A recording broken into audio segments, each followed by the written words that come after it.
அதே மாதிரி வாயு மூலைக்கும் அக்னி மூலைக்கும் ஒரு கோட்டை போட்டுக்கிட்டோம்னா இப்படி ஒரு பெருக்கல் குறி மாதிரி வரும். இப்போ ஒன்றும் இல்லை, இந்த டைல்ஸை பாருங்கம்மா, அந்த மூலையில இருந்து ஒரு கோடு, இந்த மூலையில இருந்து ஒரு கோடு, இப்படி பண்றப்ப அந்த ரெண்டு பெருக்கல் குறி ஜாயிண்ட் ஆகும்ல, அந்த இடத்துக்கு பேரு.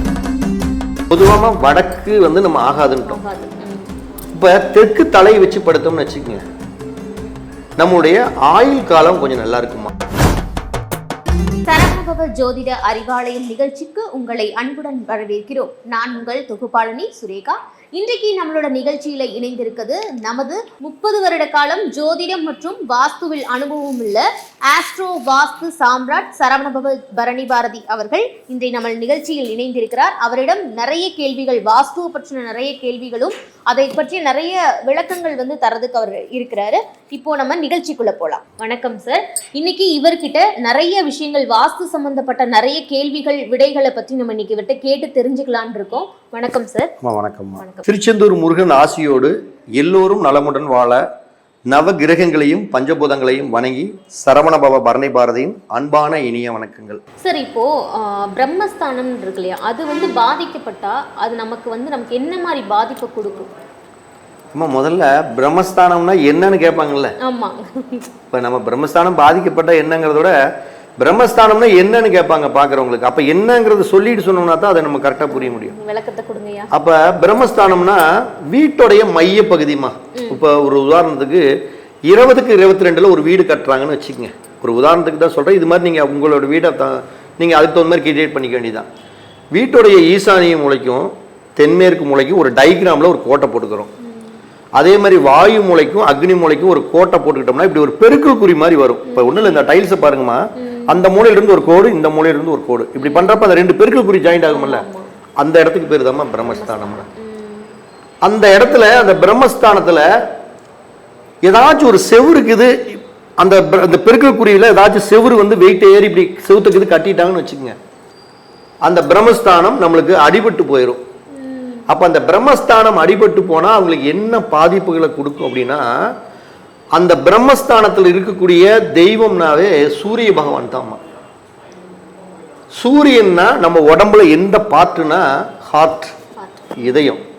அப்ப பிரம்மஸ்தானம் ஒருத்தருக்கு பாதிக்கப்பட்டுட்டா, ஒருவேளை அந்த வீடு கட்டவங்களுடைய ஜாதகம் இருக்குது பார்த்தியாமா, அந்த ஜாதகத்துல சூரியன்கிற கிரகம் கெட்டு போச்சுன்னா பாதிப்பு அடைஞ்சு போச்சு, நீசமாயிட்டாரு, இல்லை 6, 8, 12 இந்த மாதிரி ஏதோ ஒருத்தர் பாதிக்கப்பட்டிருக்காரு அப்படின்னா நிச்சயம் அந்த வீடு கட்டினதுக்கு அப்புறம் அவங்களுக்கு ஹார்ட் அட்டாக் வந்தே தீருமா, ஹார்ட் ப்ராப்ளம் வந்தே தீரும்.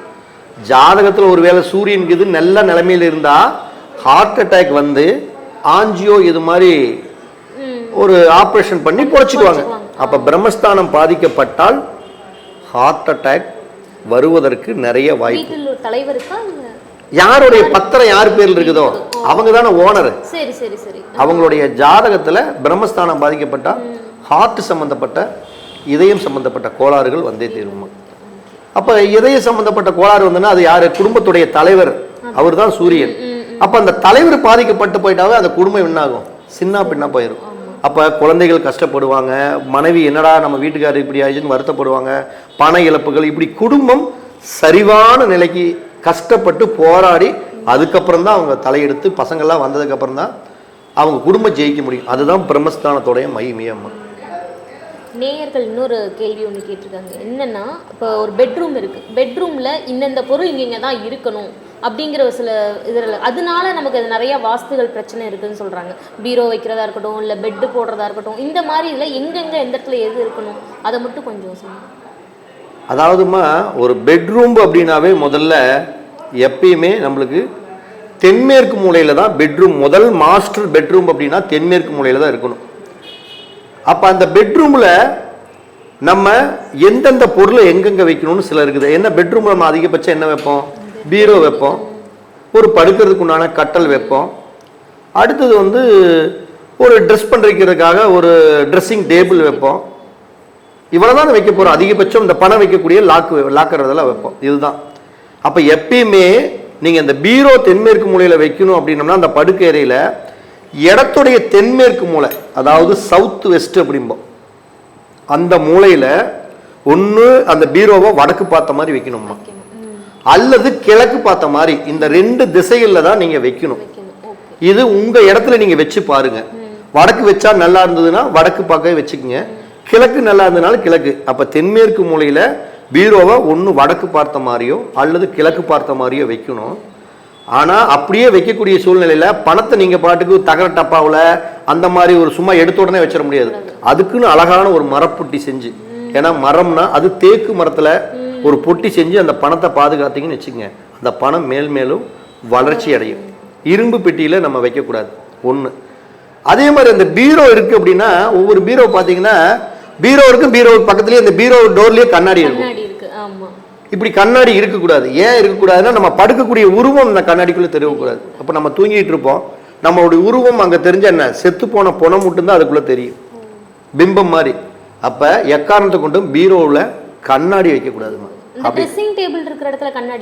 அதே தான் சொல்கிறேன், நீங்கள் ட்ரெஸ்ஸிங் டேபிள் கூட வைக்கலாம், நீங்கள் அதை நல்லா பார்க்கணும். நீங்கள் படுக்கக்கூடிய உருவம் அந்த ட்ரெஸ்ஸிங் டேபிளோடய தெரியுதா, தெரியாத அளவுக்கு நீங்கள் வச்சுக்கணும். அப்படி தெரிஞ்சதுன்னா ட்ரெஸ்ஸிங் டேபிளை நீங்கள் உள்ளே வைக்கவே கூடாதுமா. இது ஒன்று. இப்போ நம்ம படுக்கக்கூடிய கட்டல் இருக்கு பார்த்தீங்களா, அந்த கட்டலை அந்த ரூமில் அக்னி மூலையில் கொண்டே ஒட்டி வச்சு படுத்துடக்கூடாது. இப்போ ஒரு 16க்கு 10 ரூம்பு தென்மேற்கு மூலைனா, அதில் தென்மேற்கு அந்த ஒரு ரூம் தென்மேற்கு மூலையில் வைக்கிறோம்னா, அதில் வந்து அந்த 16க்கு 10 ரூம்லேயே அக்னி மூலைன்னு ஒரு பகுதி இருக்கும், தென்மேற்கு மூலை பகுதின்னு இருக்கும், ஈசானிய மூலைன்னு இருக்கும், வாயு மூலைன்னு 4 மூலை இருக்கும். அந்த 4 மூலையில் அந்த அக்னி மூலையில் ஒரு ஓரமாக கட்டளை கொண்டே தள்ளி வச்சு சில பேர் படுத்திருப்பாங்க. ஆனால் அக்னினா நெருப்புன்னு அர்த்தம். அப்போ அந்த இடத்த படுத்தாங்கன்னா தான் ஹீட் அதிகமாக மூளைக்கு ஏறி நல்ல நிம்மதியாக தூக்கம் இல்லாமல் கெட்ட கெட்ட கனவு வர்றது. ஏதாச்சும் பார்த்தீங்கன்னா விடிய கால பார்த்தீங்கன்னா எரிஞ்சு கொட்டுவாங்க. ஒருத்தர் வீட்டில் எந்திரிக்கிறப்பே ஒருத்தர் மூஞ்சி சுடிச்சுக்கிட்டே எந்திரிப்பான். அப்போ அந்த அக்னி மூலையில் நம்ம முதல்ல கட்டல் போட்டு படுக்கக்கூடாது. அந்த செவுத்தை விட்டு ஒரு அடி தள்ளினாச்சு கட்டலை போட்டு தான் படுக்கணும், அந்த மூளையை ஒட்டி படுக்கக்கூடாது. அதே மாதிரி படுக்கிறப்ப நம்முடைய தலை எக்காரணத்தை கொண்டு வடக்கு பக்கம் தலை வச்சு படுக்கவே கூடாது. நீங்கள் செத்து போன வீட்டில் போய் பார்த்தீங்கன்னா தான் பணத்தை வந்து வடக்கு தலை வச்சுருப்பாங்க. நம்ம சொந்த வீட்லையெல்லாம் ஒன்று தெற்கு தலையை வச்சு படுக்கணும், அல்லது கிழக்கு தலையை வச்சு படுக்கணும். தெற்கு தலையை வச்சு வடக்கு கால் நீட்டி, அல்லது கிழக்கு தலையை வச்சு மேற்கு கால் நீட்டி, இல்லைன்னா மேற்கு தலையை வச்சு பண்ணலாம். ஆனால் வடக்கு மட்டும் தவிர்த்துக்கணுமா. இப்படி படுக்கிற இடத்துல கூட நம்ம தென்மேற்கு மூலையை, அதாவது அந்த ரூமில் தெற்க தலையை வச்சோ கிழக்கு தலையை வச்சோ படுத்தோம்னா அது சிறப்பான ஒரு முன்னேற்றத்தை கொடுக்கும். இப்போ எந்தெந்த திசையில படுத்தா நமக்கு என்னென்ன பலன் கிடைக்கும் அப்படிங்கறத சொல்ல முடியும்? பொதுவாக வடக்கு வந்து நம்ம ஆகாதுன்ட்டோம்.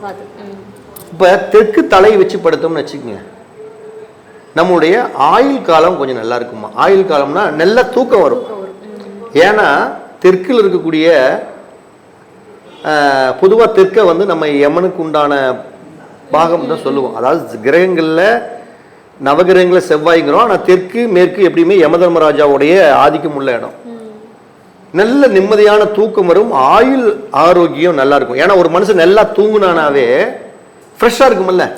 அப்போ தெற்கில் வந்து தலை வச்சு படுத்தா நல்ல தூக்கம் வரும் ஒன்று. இதே மாதிரி கிழக்கில் தலை வச்சு படுக்கிறாங்கன்னு வச்சுக்கோங்க, அந்த வீட்டில் அந்த கணவன் மனைவிக்குள்ள அந்த அந்யோன்யம் ரொம்ப சூப்பராக இருக்கும். 2 பேருமே வந்து சொல்கிறாங்கல்ல, ஈருடல் ஓர் உயிராய் வாழ்கிறாங்க அப்படிங்கிற மாதிரி அந்த கணவன் மனைவியுக்குள்ளான தாம்பத்தியம் அந்யோன்யம் ரொம்ப சிறப்பாக இருக்கும். இப்போ மேற்கு தலையை வச்சு படுக்கிறாங்கன்னு வச்சுக்கோங்க, அவங்க ஒரு வேலை வெட்டிக்கு போயிட்டு வந்தாலே நிம்மதியாக படுத்து தூங்கி அடுத்த நாள் அந்த வேலை மேலே ஒரு கவனத்தோடு அந்த எதிரிப்பாங்க. ஏன்னா மேற்குன்னா சனி. அப்போ அந்த தொழிலில் மேல் எண்ணங்கள் பூராமே காலையில் எந்திரிச்சா நம்ம இப்படி தான் போகணும்னு அந்த பர்ஃபெக்ட் வந்துடும். அப்போ இந்த 3 திசையில் தலை வச்சு படுத்தா எல்லா விதத்தில் யோகம்தான். ஆனால் வடக்கு மட்டும் தலையை வச்சு நம்ம படுக்கவே கூடாது. அது வந்து இறந்தவர்களுடைய சடலத்தை தான் வடக்கில் வச்சு வைப்பாங்க. இதுதான் நம்ம அந்த 3 திசைகள்லையும் தலையை வச்சு படுத்தா இந்த யோகமெல்லாம் இருக்கும். ரொம்ப நன்றிங்கய்யா. ரொம்ப சந்தோஷம். கேட்ட கேள்விகள் அனைத்துக்குமே ரொம்ப தெளிவான விளக்கத்தை வந்து ஐயா வந்து தெளிவுபடுத்தியிருக்கிறாரு. இன்னும் அடுத்தடுத்த காணொளியில் இன்னும் நிறைய கேள்விகள் வந்து நம்ம நேயர்கள் கேட்டுட்டு இருக்காங்க. உங்களுடன் சந்திக்கும் வரை விடைபெறுகிறேன். நன்றி, வணக்கம். நான் உங்கள் சுரேகா. அனைவருக்கும் வணக்கம். தர்மத்தின் வழி செல்ல செல்ல கர்மத்தின் வழி குறையும் அப்படிங்கக்கூடிய அற்புதமான தகவலோடு மீண்டும் உங்களை ஒரு அழகான அடுத்த தருணத்தில் நான் சந்திக்கிறேன். அனைவருக்கும் வணக்கம், அனைவருக்கும் வாழ்த்துக்கள்.